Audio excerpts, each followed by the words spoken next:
Labvakar, Mārtiņ. Mums studijā ir ārsts, reanimatologs, arī katastrofu medicīnas centra direktora vietnieks.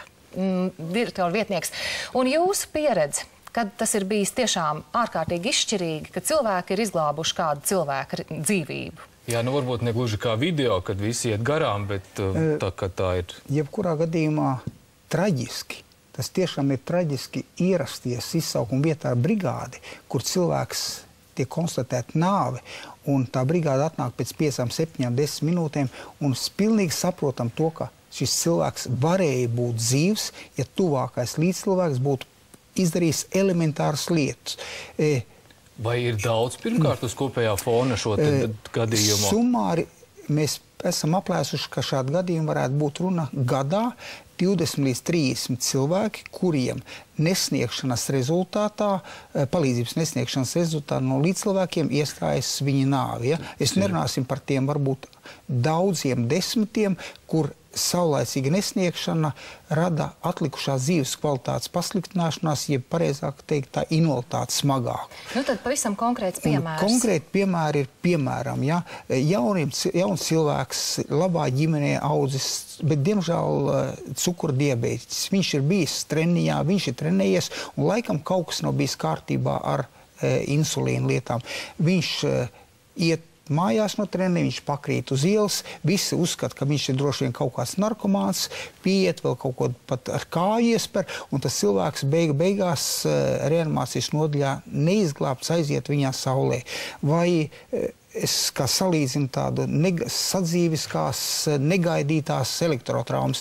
Kāds huligāns ir atsits elektriskā vada vai kontakta kontaktlīgstu no sienas, karājas pliki vadi, un kaut kas vienkārši ejot gar sienu, kaut kas pagrāpsās vai aiztiek šo vietu. Saņem cilvēks elektrotraumu, kuras dēļ garantēti viņš varētu būt atdzīvināts no tiem cilvēkiem 5, 7, 10 minūtes, kas gāja garām, bet viņš ir it kā tur nokritis, viņš iekšā, viņš pat nerunā, un pat īstenībā nav zvans tai policijai. Jā, tur beigts, zvana pat policijai. Līdz ar to šīs elementāro zināšanu apguldīt, piepacelt, pavēdināt, paprasīt, kas ir noticis, ja? Palīdzēt izsaukt telefonu, kādam iedot cukurgraudiņu, tiklīdz tas kontakts vēl ir un spējīgs, tas vecs stances karstumā, neļaut viņam turpināt būt atzisušam, uzvelcis kaut savu jaku, uzvelcis uz 5 minūtēm virsū, nevis uzvelcis, bet uzklāja. Šīs elementārās vienkāršās lietas ir tās svarīgākās. Apkārt mums ir cilvēki, tādas aplēses, 300–400 tūkstošiem Latvijā, kas ir apmācīti pirmās palīdzības sniegšanai. Jā, es tieši gribēju jautāt, vai tiešām ir tā, ka neviens no mūsu līdzcilvēkiem nemāk to palīdzību sniegt? Es nepratīšu, neizdarīšu pareizi. Tā būtiskākā tā tad ir apmācīta, un katrs 5 gadus pārapmācās faktiski autovadītāji. Visi ieroči nesētāji, visi speciālo dienas, Fiskultūras institūta, mediķi un tā tālāk. Tā sabiedrības piepildītība ar apmācītēm ir augsta.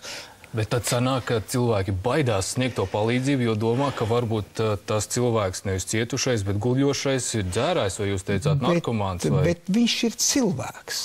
Teiksim, pat ja tas puisis, tagad vakar bija 1. septembris, jā, kāds droši vien bija iedzērs no jauniešiem, varbūt 6., 7. klases puisis, 9. pirmo reizi, varbūt viņš vējam, bet vai tādēļ viņš ir alkoholiķis, ja? Bet viņš var aizrīties arī šajām atvemšanas masā. Tā ir pirmā reize, viņa paslīdējas kāja, viņš izdarīs so secinājumus. Nu, mēs neesam dievi, ja? Lai izlemtu cilvēku likteņus. Tā vienkāršā līdzestība vai palīdzība tā, kas ir.